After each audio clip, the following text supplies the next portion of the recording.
The Pegasus spyware scandal has made waves all over the world.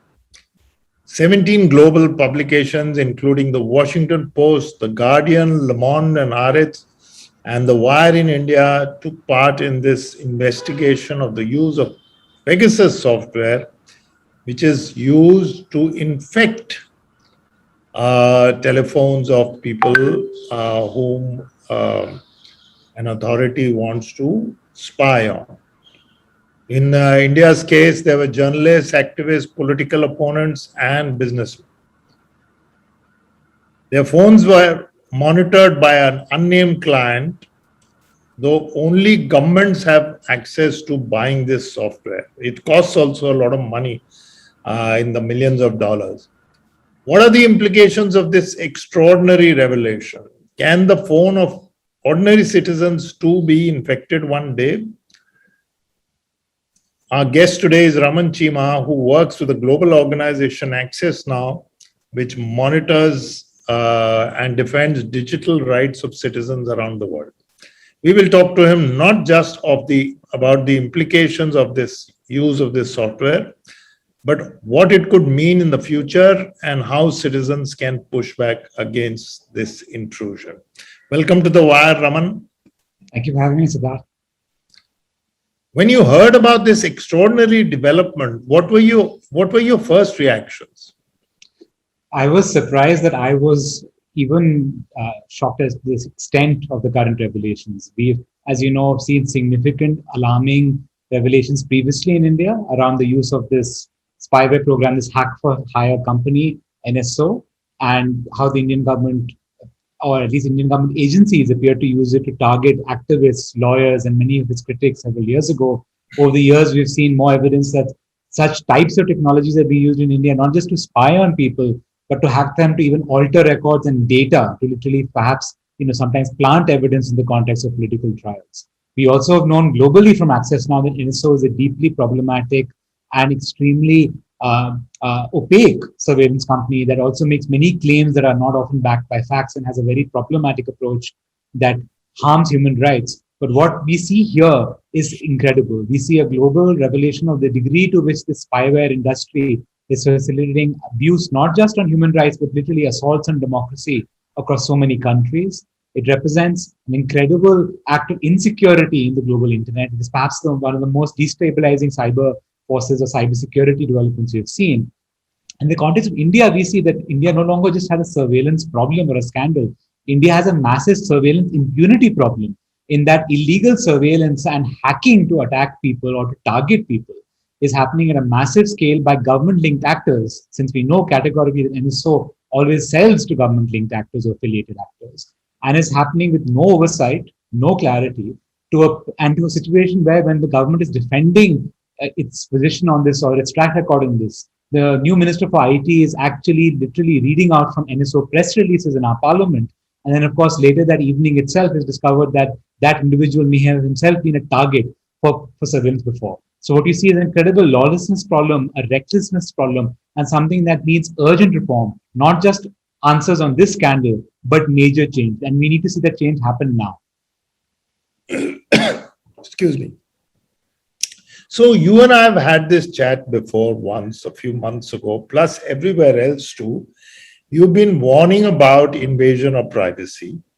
NSO was mentioned in the news in 2019, if you remember, but it came and went.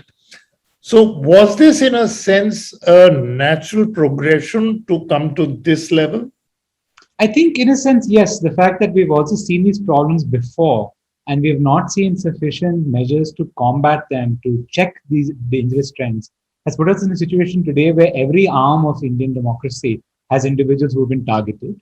We see people, it's no longer a defense if you're a member of the ruling party or close to the government. It's quite likely that you will still be spied upon, your devices. And remember, these digital devices we carry today are our lives. They're an extension of our brain, of our voice box, of our families.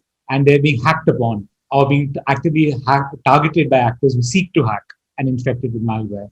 And this authoritarian trend, because we didn't arrest it earlier, has reached this crisis moment where we must take urgent action.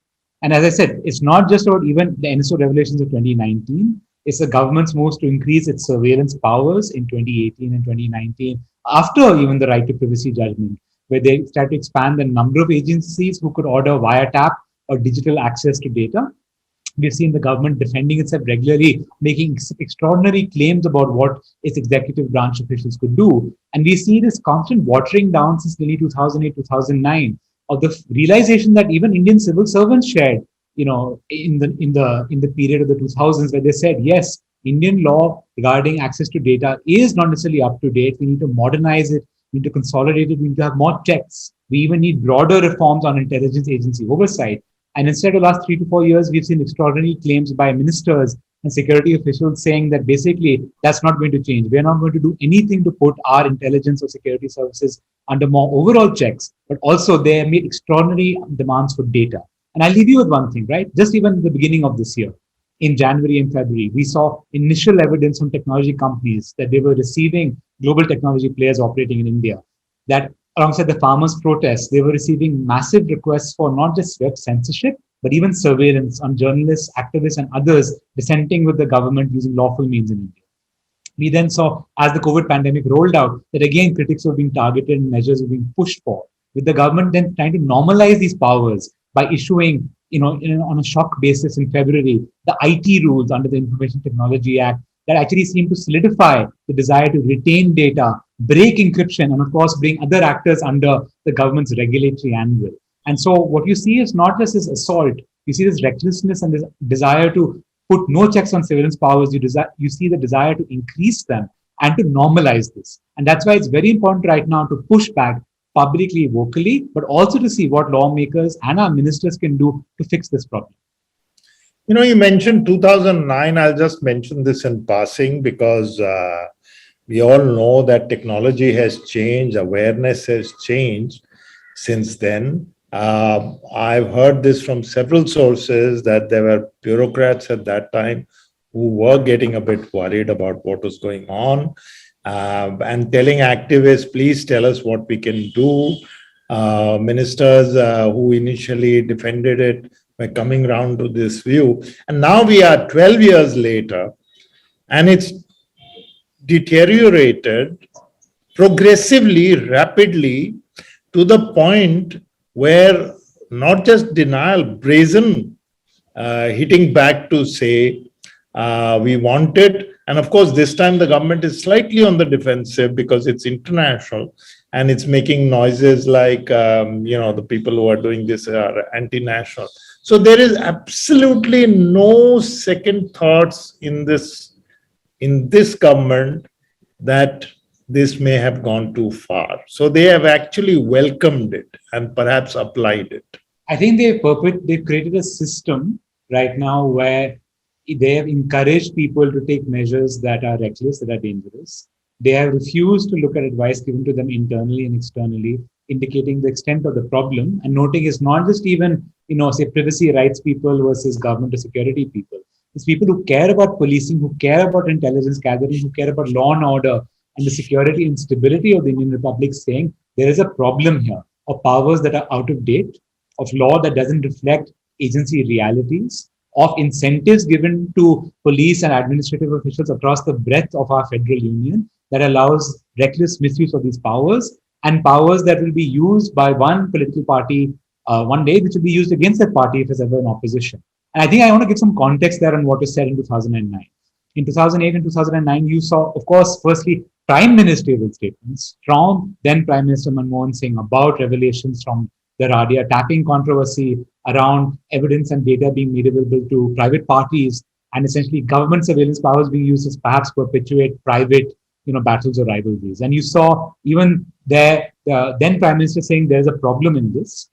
We believe these powers are sometimes required, but we know they need to be under checks. And the cabinet secretary will study this, report it to cabinet, and we will take action.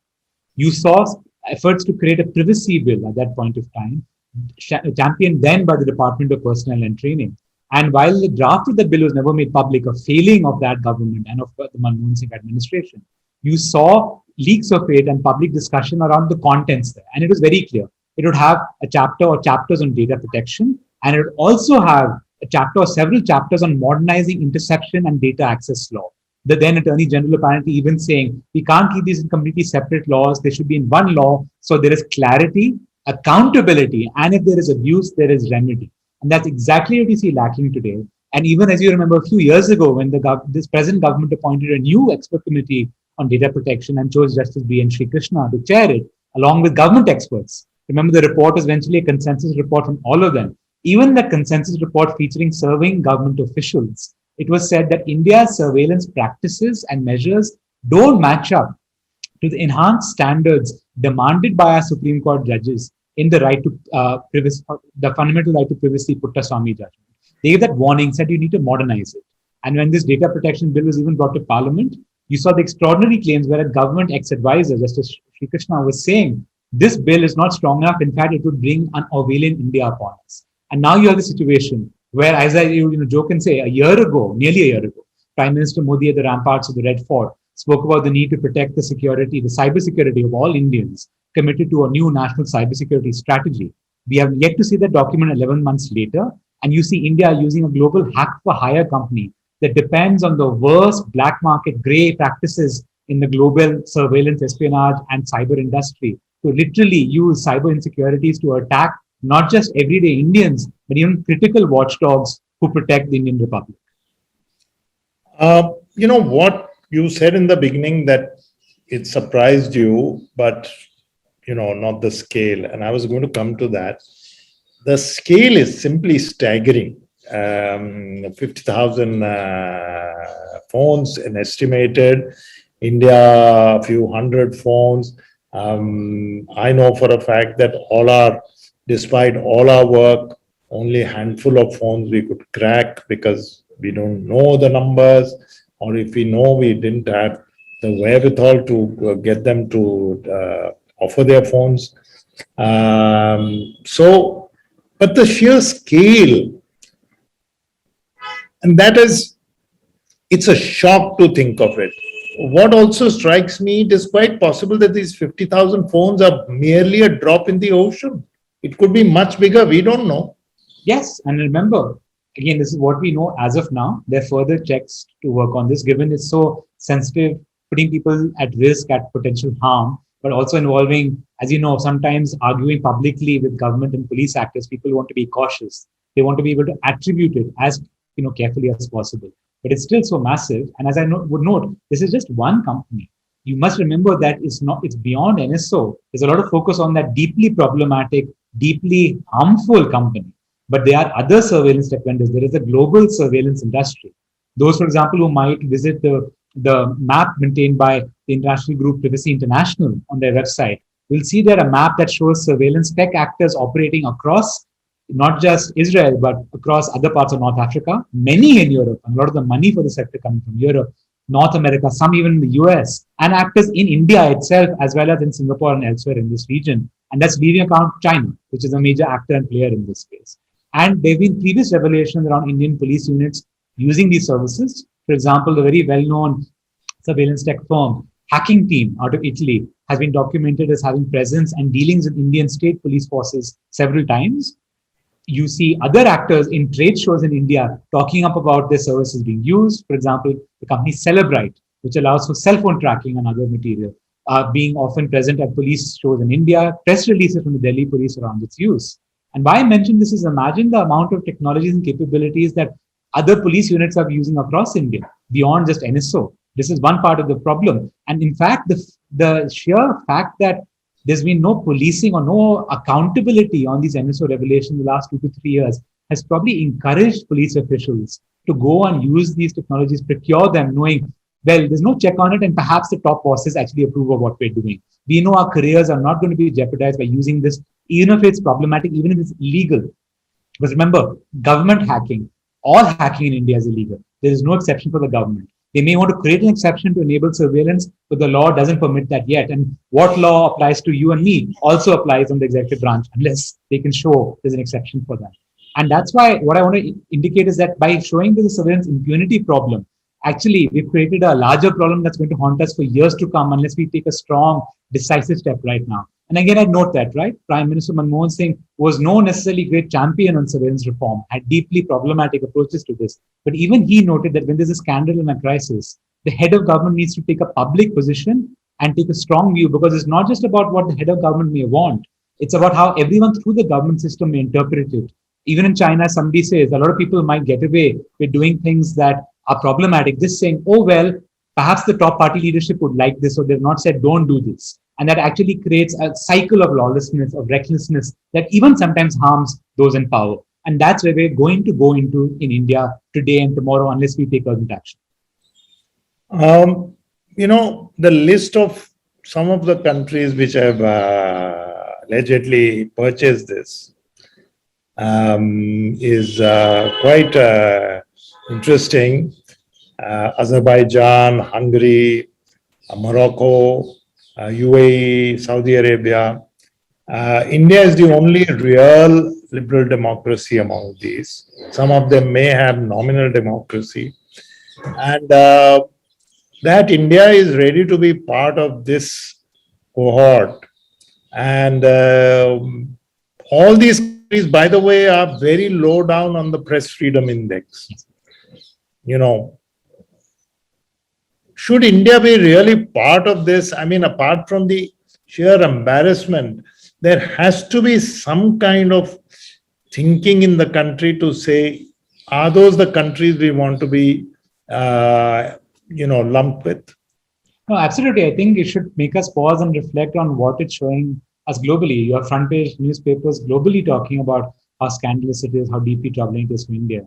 And let's also speak honestly. There are other, even say, slightly established democracies in that list, but they're all acknowledged as having deep problems or a anti-democratic turn at this point of time. Hungary, for example, is well regarded as having turned into a deeply troubling and majoritarian state that targets those who dissent, and country built around the personality cult of its current leader. Mexico, there have been repeated concerns around capture of state institutions by those in business, those with strong political power, to target activists and others and to subject them to harassment and attack. And this has implications for countries' international standing and real-world politics and real-world arrangements, right? Hungary, for example, is currently facing actions in the European Union, where sometimes, in effect, EU lawmakers, fellow EU states are saying, we're not sure if we want to cooperate with Hungary and EU institutions anymore. Its access to money and EU institutions will be limited. Other states are also facing these consequences. And ironically, in India, that would even harm India's own security and law enforcement interests. For example, India has been seeking an agreement with the United States under the US Cloud Act, which would allow for direct access to data from technology companies in lawful investigation matters, to get over the problem that most of the world's tech companies tend to be US registered, and therefore requests need to go through a sometimes painful and slightly archaic, at times, mutual legal assistance treaty process, the MLAT process. But one of those requirements of getting that agreement, for example, is to show that your human rights standards are strong.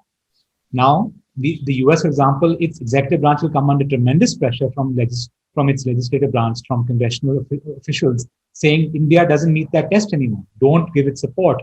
Even informal military and intelligence cooperation will be under pressure, with people saying, can you ensure it's not being used to target people? The same person you might be inviting to Washington, D.C. to talk about intelligence cooperation meeting. This is not the same person who perhaps allowed 5 judges, journalists and human rights defenders to be hacked and to be attacked. These are the very real world conversations that our diplomats and our high level officials are going to face. And even economically, India is critically dependent on software exports. Software exports, particularly to the European Union, are a critical part of India's outsourcing and tech sector. Getting data adequacy under the European Union's data protection framework, or even now the UK, which has exited the EU, which is also looking at data advocacy reviews of its partner countries for the next stage of trade agreements. They're going to say, well, if the data of Europeans or of UK nationals comes to India, is it safe? It's seen in India as a surveillance impunity problem. This is going to be hacked and attacked.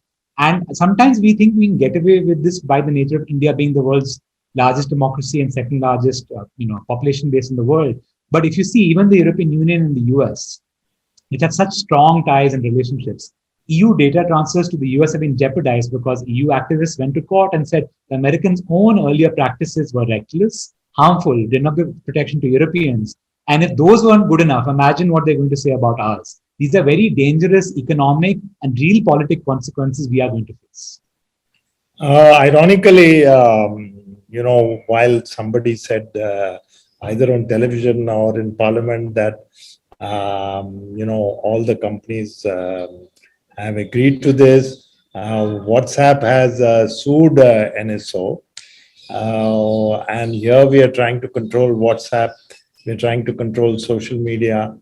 How will India manage those? I mean, there are more than contradictions. There are absurd situations where India wants to be everywhere because the whole idea of controlling social media, yeah, I don't have to spell it out. And Facebook is being invited to make more investments in this country. So there's all this kind of confusing, contradictory things. How will India manage these position itself? I think it's a hard one. And like, again, as I said, like there are real world consequences to the positions you take. And I think that's what, people would say, initially a tragedy and then a farce, that the sort of very real interests, or at least notional interests, that our elected lawmakers are saying India needs to advance about policing big tech, giving rights to Indian users, even advancing India's potential surveillance or law enforcement interests, are completely jeopardized by the fact that people are saying, well, we know what you want it for. As Signal, the encrypted private messaging application, very cheekily said using his Twitter account, they tweeted out saying, well, it's interesting to see this news come about India and a country that just happened to pass a series of IT rules that seem to attack encryption and allow traceability. Well, we seem to know what you want traceability for. And I know a lot of people are upset and sometimes angry of being called out in that manner, but that's literally the conversation that's happening, I'd say, across India's government and tech counterparts nationally and globally, saying, well, are you doing this for genuine purposes to address your national security, geopolitical or other situation, or are you using it to target critics? And well, beyond a point, we're not going to give you the benefit of doubt because we're seeing you not show us sufficient checks or other bits of evidence to back up your claims about the fact that you are such extraordinary safeguards. I think that's very important for us to note and acknowledge. And I think that also we need to acknowledge that we could have really led the way on this. We could have shown an approach towards policing big tech and other measures that came from clearly substantiated data from evidence. Instead, I think what people are saying is, you are watering down those legal proposals. You are creating carve-outs to make it easier for state security forces and others to get their way and not advance the interests of users. And that's deeply disappointing to see India go down that path. We still have a chance to course correct, but let's wait and watch on this. But I think that's a public statement of the recognition that, India is not doing this necessarily for individual Indian resident or citizen interests. It's doing it for the ruling political establishment or even the security services interests, is now out there. And that's going to haunt us for a long time. I was just wondering now, do you think we don't know who is behind it? I'm repeating this question. Raman, we don't know who's behind it, but we do know that NSO sells its software only to governments. So let's do some guesswork. Is it possible that it is some kind of agency? Is it also possible that it is a kind of a closed an attempt known only to a handful of people, which bypasses not just the legislature, not just the government, but also the executive, and is just a smallish operation? And if that could be so, again, I honestly admit this is speculation, but if that may be so, or even if it is in the government, do you think that there could have been some second thoughts, or now there are some second thoughts? It's all speculation. But it's interesting to know how a government would react to this. We know on the face of it how they've reacted, but how within would they be thinking about it? It's a hard one. I'm not sure how they're thinking about it. I think you can definitely see that they're still relying on defenses and material coming from NSO. I think it was very telling that the new IT minister's statement in Parliament was significantly taken from NSO materials. And again, we all know how parliamentary statements and responses to questions work, right? They are vetted by bureaucrats. They sometimes scramble to get material, but whatever they give, they check carefully. They check to make sure they're willing to use it and cite it. It's a source they're willing to put on record or to state there. And sometimes also, often if there's a lot of material from a particular point of view, that's because officials are in touch with the relevant entity who they're using the data of, right? What I mean by that is if a civil servant allows the minister to basically literally cut, copy, paste, and use the NSO group's press statements and positions, either they approve of what's being said, then they feel comfortable with it, or they receive it for the form and they're okay putting that there. Or somebody again has told them just use their arguments and it's fine to do so. In other contexts, including in allegations around dealing with private companies, you notice that bureaucrats are very careful about literally taking their position as is. They edit it, they trim it. In this case, no. And I was actually struck by that. And I think that's something we need to pay more attention to. I could, if, for example, have engagements with a firm like NSO or other spyware firms completely bypass the executive. I think that's tricky. And the famous claim, right? Extraordinary claims require extraordinary evidence. In a situation where you have significant intelligence powers, a fairly centralized security and law and order apparatus. Remember, while law and order is federal and the states take the lead, in reality, every IPS officer plays close heed to what the Home Ministry and what Mantralaya wants on matters. They are posted by the Ministry of Home Affairs. In between postings measures, they always pay a visit to Delhi and they are there, and they are very closely, as a cadre, the Indian Police Service takes instructions from what the Home Secretary and others desire and what they want there. Which means that it's quite difficult for actors in this space to say they probably don't know what's going on. And I think it's also, again, very telling that G.K. Pillai, when the last revelations took place, the former Home Secretary under the UPI administration, who was, of course, on many corporate boards today, he noted that basically NSO operates in India and the security services and the police forces know of it and engage, regularly there. And again, the last thing I leave you with is that NSO is a regulated company operating under a license issued by the Israeli Ministry of Defense. Under Israel's export control regulations, which regulate the use of dual purpose software like this, which has military and civilian applications, they need to get permission from the Ministry of Defense and report to it, which means that the Israeli government knows what's going on. And given that India works very closely with Israel on a range of law enforcement, intelligence, and defense cooperation matters, it is highly unlikely that people don't know. As I joke, if the Israeli embassy is right in the heart of Delhi, and as you know, the government talks very regularly with them on so many matters linked to our two common democracies, it's very unlikely that they won't know that a major Israeli vendor in this space is engaged with entities in India.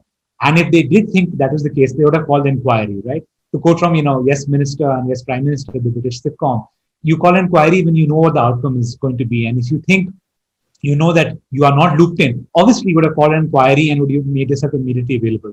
The fact that they haven't done so, they haven't categorically denied working with NSO, and they've talked regularly about the safeguards and protections they follow, is in effect them saying, no problem here, don't probe further, and if anything's happening, trust us, it's all fine and safe.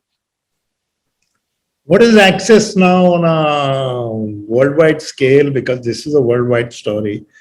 How has Access now reacted so far, and what can you tell us about what Access Now's and the digital rights community's reactions and next steps are going to be?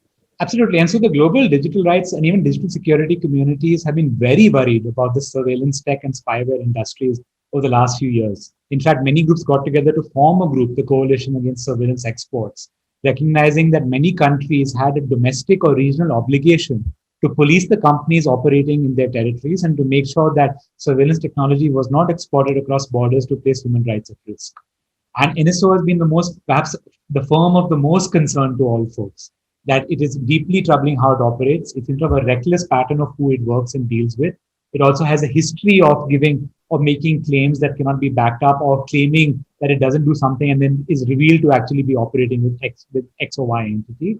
And one that seems to refuse to truly incorporate human rights safeguards while trying to claim that they're human rights respected. I think this is why you see now, besides this NSO, many global actors in the space, not just from the digital rights, digital security and activist communities, but even those who work on global cybersecurity, those who advise the UN on human rights and digital issues, and even others are saying there needs to be action taken against this surveillance tech spyware industry globally. There needs to be at a minimum a moratorium on surveillance tech trade and export across borders. There needs to be an immediate pause while international standards are improved and domestic enforcement mechanisms are tightened, and perhaps there should be a complete ban.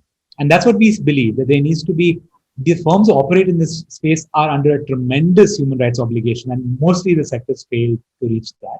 Governments have not done enough within even existing law, but they need to do more. They need to tighten their current frameworks on the companies who may operate. Italy, other European Union members, Israel, Canada, the United States, and others have a positive obligation to police these firms who operate. And by the way, India itself, which also has actors who work and develop stuff here, we're not just a purchaser, we're also a developer.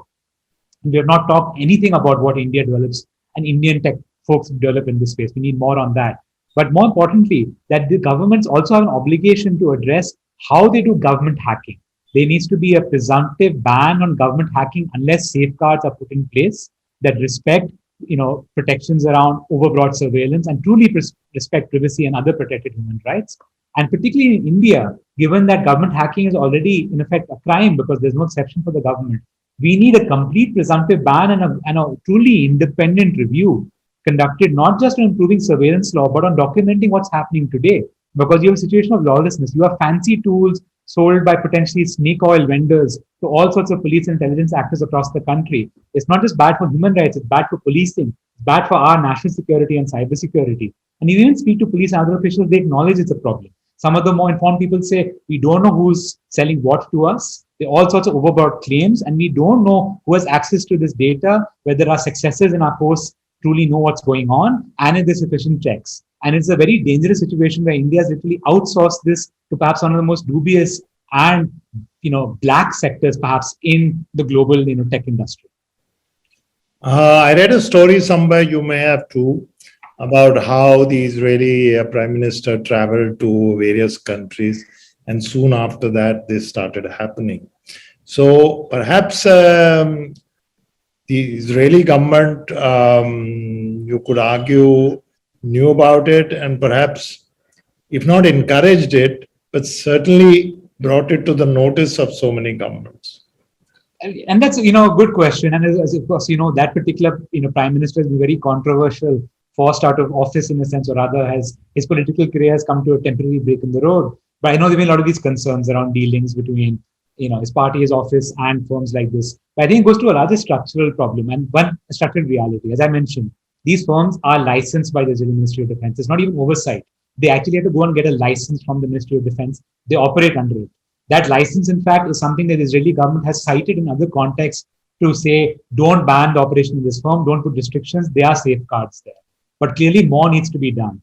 Remember, people did go to court, even in Israel, to say, we have deep concern on how NSO is operating. Unfortunately, because of the legal framework there and the sort of role played by the Ministry of Defense, that court challenge filed initially by Amnesty International's Israel chapter and by other groups, firstly, it took a long time to come to hearing. The hearing was forced to be secret with limited access to documents and limited ability for lawyers to be able to make arguments. And it was basically therefore then thrown out. And that's shown that there's a lack of remedy on this, which is one reason perhaps why WhatsApp sued NSO in US federal courts in California in order to puncture this, opacity around it. But that goes to the fact that Israel perhaps is under more obligations to do further activity on this, but so do other governments. As I said, the Italian governments, the US, the United Kingdom, Canada, and the European Union as a whole, as well as these countries and others operating through the UN or through the Wassenaar arrangement that governs cryptographic military applications and other measures. They need to take serious concerted action on this. Right now, there's too much of a kid's glove approach to these measures, and also sometimes in some states, an unwillingness to touch them because often this connects to defense contractors and others who, are often well connected and part of military industrial, conglomerates and others who have a lot of political power. What I'm reminded of Cambridge Analytics. The company just had to eventually fizzle out because of what it had done. And while it was pretty sinister, it really at that stage, we thought that, it was just the Facebook algorithm that they were cracking or using and helping out political organizations and candidates. So therefore, it was limited to that.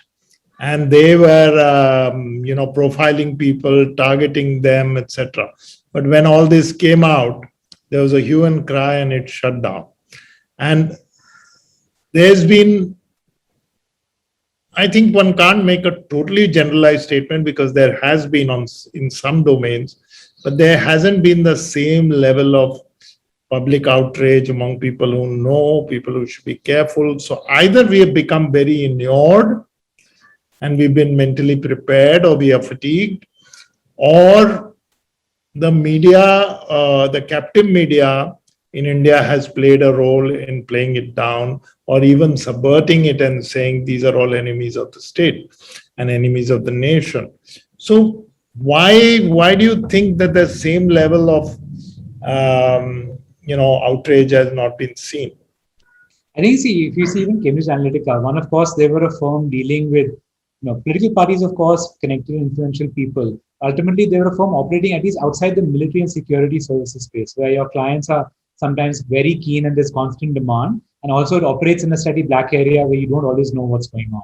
Cambridge Analytica was public, tried to pitch to people, right? It was known in the space, but took a global hit. But also because they took such a major global hit and they depended on customers coming to it actively, they basically shut down, rebranded. The problem in the sector remains, and people are still trying to fix that. So that just shows, right, that reform takes a long time. You need to slowly crack on it.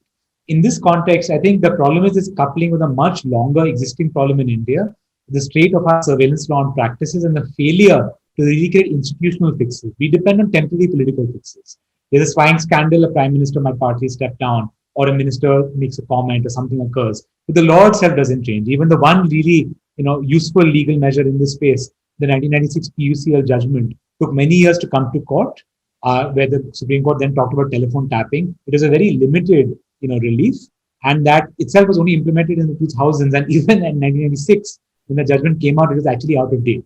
It was not even reflecting the reality of what the United Kingdom started doing that year in terms of safeguards. So I think it's a combination of these facts. And of course, as you know, people sometimes don't want more attention on them, or they think they have nothing to hide. And I think that's what this scandal in this situation showed us. It's no longer about nothing to hide. This is literally an intrusion upon your digital existence. Whatever you do is revealed, not just your work stuff, your communication with friends, family. It's documented and perhaps accessible to anybody who can access that for years or even decades later. It could be a private company too.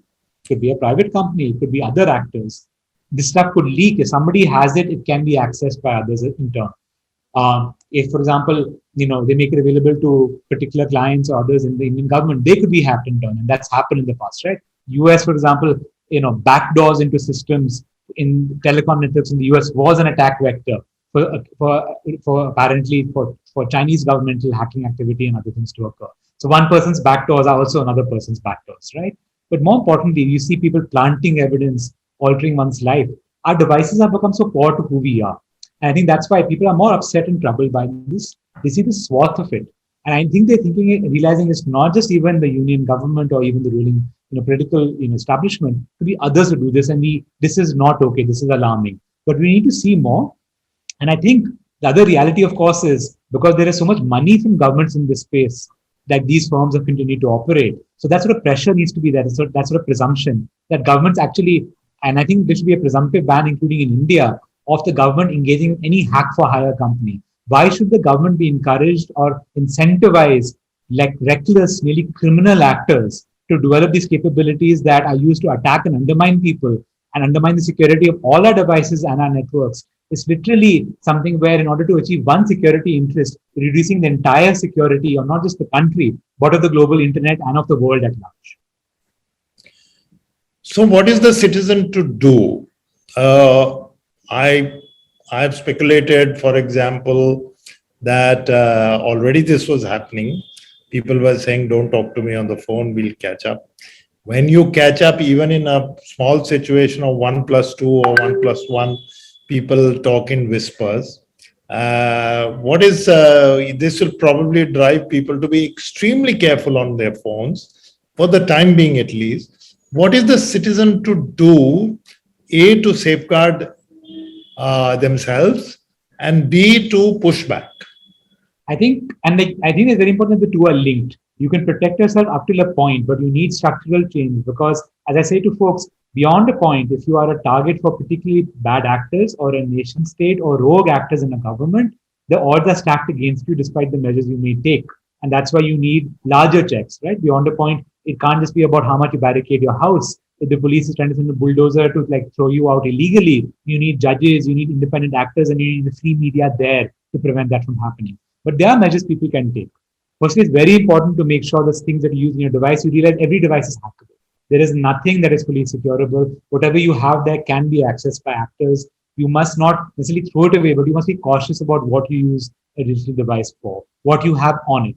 You should check and understand basic things around, does this device, for example, regularly receive software updates? If you're often an Indian in particular buying, cheaper Android devices and other measures, do the OEMs actually update those phones with regular Android operating system updates? When do they come? You shouldn't delay that update. And I know a lot of us are tempted to do so, but accept it because that's critical. Because basically it's a war every day. It's a race where the security teams in private and even public interest tech groups are constantly trying to make sure that their vulnerabilities and exploits are not made use of by bad actors. And you need to help make their lives easier. You need to report vulnerabilities. You need to update yourself.